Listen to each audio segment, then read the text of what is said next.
The arena was silent. And then she appeared, forgotten, underestimated, but now unstoppable. As 2026 begins, NXT faces a force it never saw coming. Every rival she crosses will regret underestimating her. This is not just a comeback. This is a revolution. Let's get ready because NXT will never be the same again. Imagine, if you will, the specific texture of anticipation. It is January 2026. The air inside the Performance Center, or perhaps one of the larger arenas. NXT now commands is thick, smelling faintly of ozone and expensive pyrotechnics. The crowd is settled, expecting the usual rhythm of the night. They are waiting for the familiar heavy metal riffs, the blinding LED lights, the established hierarchy of champions and challengers. They think they know the script. They think they understand the pecking order. But the atmosphere shifts, not with a bang, but with a sudden, suffocating drop in pressure. The lights do not flicker. They simply die. Total darkness. Not the kind that promises a surprise entrance, but the kind that feels like a void. The chatter in the crowd, usually a dull roar of speculation, evaporates instantly.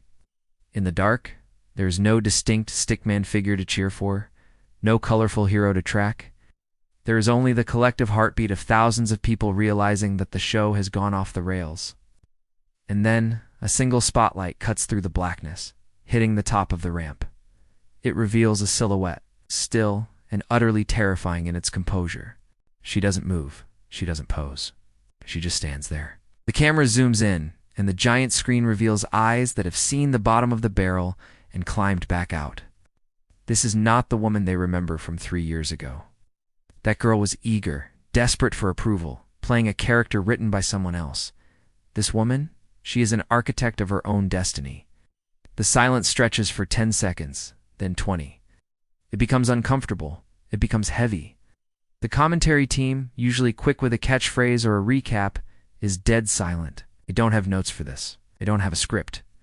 When she finally takes her first step, the sound of her boot hitting the metal ramp echoes like a gunshot in a library. She walks with a terrifying economy of motion. No waving to the fans, no taunting the camera. She walks like a predator that has already calculated the kill. The crowd doesn't boo. They don't cheer. They just stare. It is a reaction that money cannot buy and writers cannot fabricate. It is genuine, primal. As she slides under the bottom rope and stands in the center of the ring, the house lights slowly bleed back in, but the mood has irrevocably shifted. The era of bright colors and high-flying spots feels instantly dated. She hasn't thrown a single punch, yet she has already dismantled the entire aesthetic of the brand.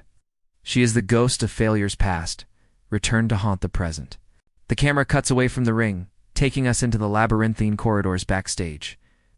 If the arena was the stage for shock, the locker room is the breeding ground for paranoia. We see the backstage area through a lens of chaos and hushed whispers.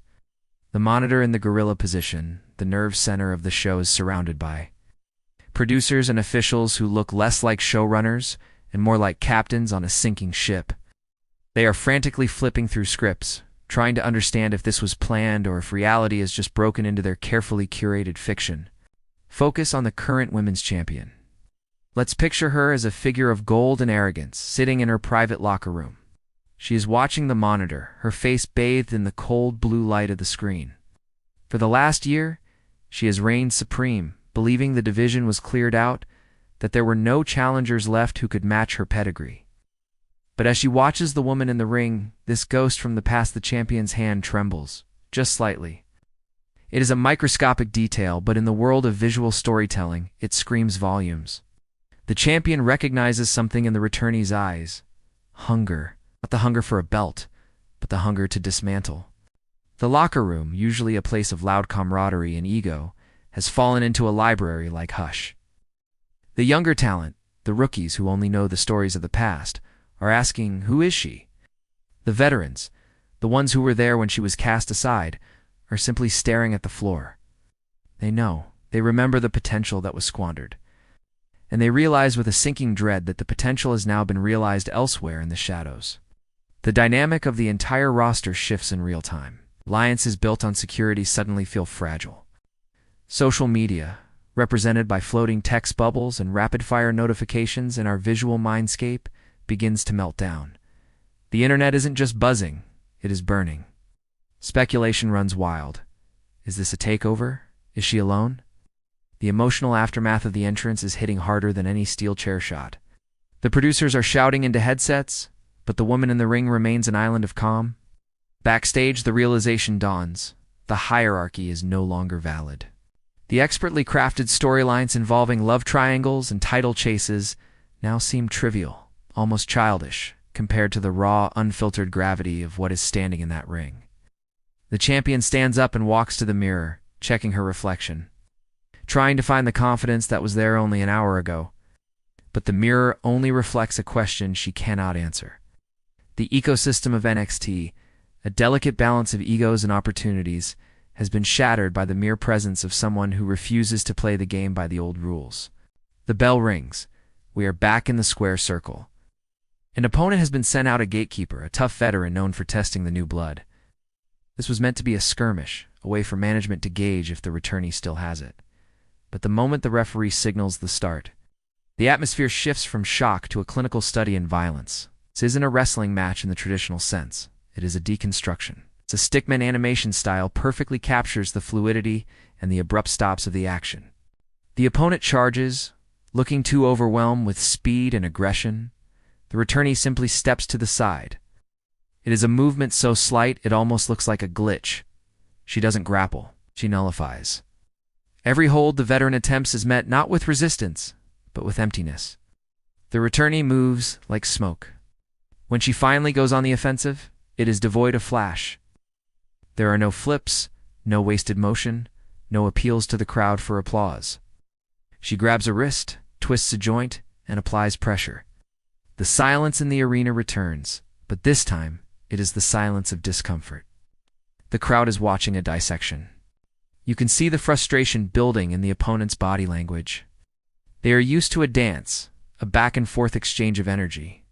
But the returnee gives nothing back. She is a black hole, absorbing the energy of the match and returning only pain. The commentary team has stopped calling move names. They are now speaking in hushed tones about psychology and malice. She's not trying to win, one commentator whispers. She's trying to make a point.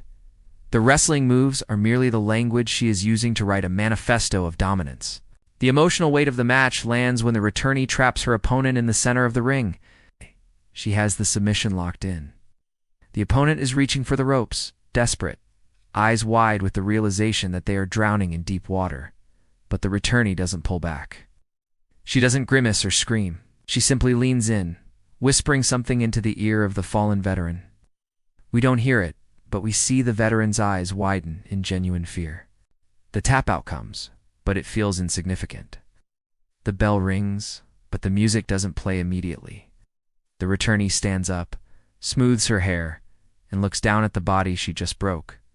There is no celebration, no climbing the turnbuckle. She looks at her hands, then at the hard camera. It's a chilling moment of connection. She isn't asking for love. She is demanding witness. The audience realizes they haven't just watched a match. They've watched the public execution of the old style of wrestling. The new NXT era isn't a marketing slogan. It is a warning label. The aftermath settles over the arena like dust after a demolition. She stands center stage, a microphone finally in her hand. The crowd expects a diatribe, a shouting match, a list of grievances about how she was treated in the past. That is the standard formula. Leave, return, complain, conquer. But as she raises the microphone, her voice is calm, almost melodic. It is the voice of someone who has found peace in the middle of a war zone. She speaks not of revenge, but of evolution. She talks about the concept of the star, how NXT and the world is obsessed with the shiny, the loud and the temporary. She admits that years ago, she tried to be that star. She tried to smile when told to smile, tried to fly when told to fly. And it broke her. It left her empty. The time away, she explains, wasn't spent sulking. It was spent stripping away the varnish. She didn't come back to win a championship belt made of leather and gold. She came back to break the mirror that everyone else is staring into. You look at me and you see a comeback, she says, her voice echoing in the rafters. But I am not here to come back to what was. I am here to bury it. The camera pans over the crowd faces of young girls, old men, die-hard fans. They are listening with a reverence usually reserved for sermons. The twist of the night reveals itself not in an action, but in a philosophy. She declares that she will not challenge the champion for the title. She declares that the title is irrelevant if the person holding it is just a product in a box. She is here to target the spirit of the roster. She is the test that everyone will fail. As she drops the microphone, the realization hits the viewer at home. This isn't a story about a wrestler climbing a mountain. This is a story about the mountain crumbling. The new woman isn't a gimmick. She represents the shedding of expectations. The new era isn't about new lights or logos. It's about the death of the ego. She walks up the ramp. Fading back into the darkness from which she emerged, the screen fades to black. But just before the video ends, we hear the faint sound of the current champion's theme music starting up in the arena, sounding tinny, hollow, and fake, compared to the silence the returnee just commanded. The viewer is left with a lingering question, a reflection on their own life. Are you playing a character for an audience, or are you powerful enough to stand in the silence? The revolution wasn't the violence. The revolution was the truth.